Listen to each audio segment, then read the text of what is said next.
यह वीडियो प्रतिष्ठित पद्म विभूषण डॉक्टर गोपीनाथ कविराज और प्रोफेसर अमूल्य दत्त गुप्ता के प्रामाणिक लेखन से लिया गया है, जो परमहंस विशुद्धानंद जी के रहस्यमय जीवन पर प्रकाश डालता है। विशुद्धानंद जी पहले योगी थे जिन्होंने संसार को ज्ञानगंज के रहस्यों से अवगत कराए। उनका जीवन गहन ज्ञान और दिव्य चमत्कारों से भरा हुआ था।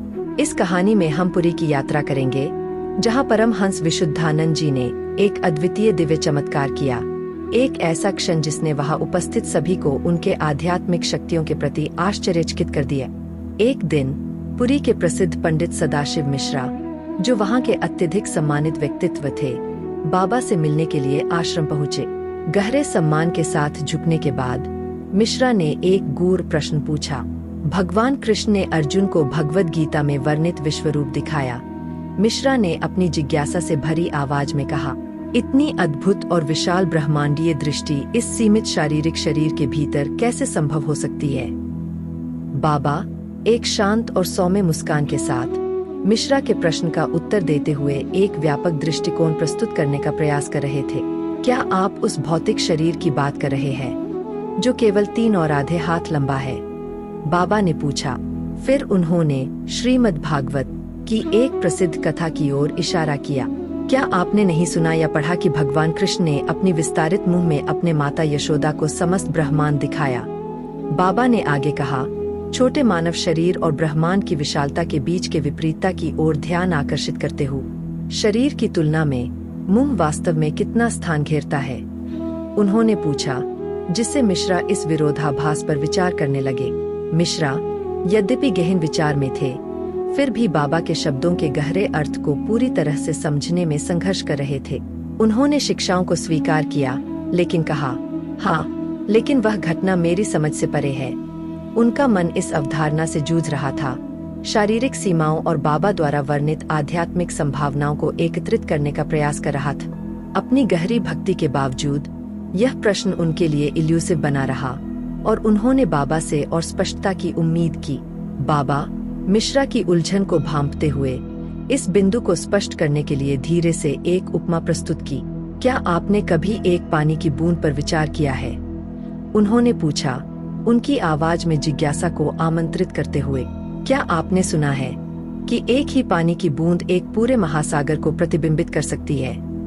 यह सरल लेकिन गहन उपमा मिश्रा की बौद्धिक समझ और आध्यात्मिक वास्तविकता के बीच की खाई को पाटने के लिए थी। यद्यपि मिश्रा ने सहमति में सिर हिलाया, फिर भी वह असुरक्षित महसूस कर रहे थे।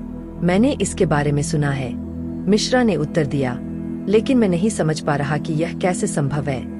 उनकी अनिश्चितता बनी रही, लेकिन वह अब बाबा द्वारा संकेतित गहरी आध्यात्मिक सत्य को समझने के एक कदम और करीब थे। उस क्षण, चाहे मिश्रा की गहरी भक्ति हो या बाबा का कृपालु मूड, योगी ने कुछ अद्भुत किया।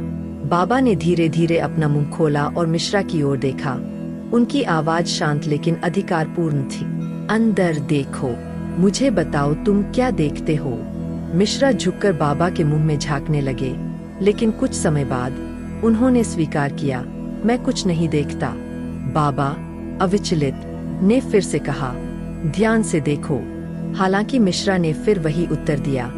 बाबा के शब्द उनके मन में गूंजते रहे। उन्होंने बार बार वही कोमल निर्देश सुना, ध्यान से देखो। अचानक, जैसे उनकी आंखों से पर्दा हट गया हो, मिश्रा ने एक दिव्य रहस्य का अनुभव किया, जैसे भगवद गीता में वर्णित है। ऐसा प्रतीत हुआ जैसे स्वयं कृष्ण ने उन्हें दिव्य दृष्टि प्रदान की। बाबा के मुंह के भीतर मिश्रा ने एक विशाल असीम महासागर को देखा।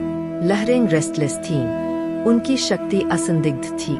फिर एक क्षण में दृश्य बदल गया। उसने ऊंचे पर्वत, प्राचीन वृक्षों से भरे घने जंगल, विस्तीर्ण नगर और अंतहीन खेत देखे। गांव और घर प्रकट हुए। इसके बाद दिव्य प्राणियों से भरे स्वर्गीय दृश्य सामने आए, ऐसे प्राणी जिनके प्रकाशमय रूप साधारणता से परे थे। ये दृष्टियां आईं और गईं, क्षणिक होते हुए भी स्पष्ट, जबकि मिश्रा लगातार बाबा के शब्द सुनते रहे। ध्यान से देखो। कई मिनटों तक मिश्रा मंत्रमुग्ध रहे, पूरी तरह से दिव्य दृष्टि में खोए हुए, जबकि उनके चारों ओर लोग चुपचाप देख रहे थे। उन्होंने देखा कि मिश्रा की दृष्टि बाबा के मुंह पर स्थिर थी और उनका चेहरा एक मूर्ति की तरह शांत था। जब बाबा ने अंततः अपना मुंह बंद किया, तब दृष्टियां गायब हो गईं। और मिश्रा अपनी सामान्य स्थिति में लौट आए। उन्होंने पलकें झपकाईं, उनकी इंद्रियां वापस लौटने लगीं। फिर भी दिव्य अनुभव उनके हृदय में बना रहा। तुमने देखा है, बाबा ने कहा। उनकी आवाज कोमल थी लेकिन अर्थ से भरी, कि एक छोटे से क्षेत्र के भीतर विशाल दृश्यों का अनुभव किया जा सकता है। मिश्रा कृतज्ञता से अभिभूत ने उत्तर दिया, हाँ बाबा, मैं सचमुच भाग्यशाली महसूस कर रहा हूँ। उन्होंने बाबा के चरणों में प्रणाम किया। उनका हृदय श्रद्धा से भर गया। जब उन्होंने अपनी अद्भुत दृष्टि अन्य भक्तों के साथ साझा की, वे भी आश्चर्य से भर गए। एक एक करके उन्होंने बाबा के चरणों में सिर झुकाया, उस दिव्य कृपा से गहन प्रभावित हुए जो उनके सामने प्रकट हुई थी। देखने के लिए धन्यवाद। कृपया लाइक करें, शेयर करें और सब्सक्राइब करें।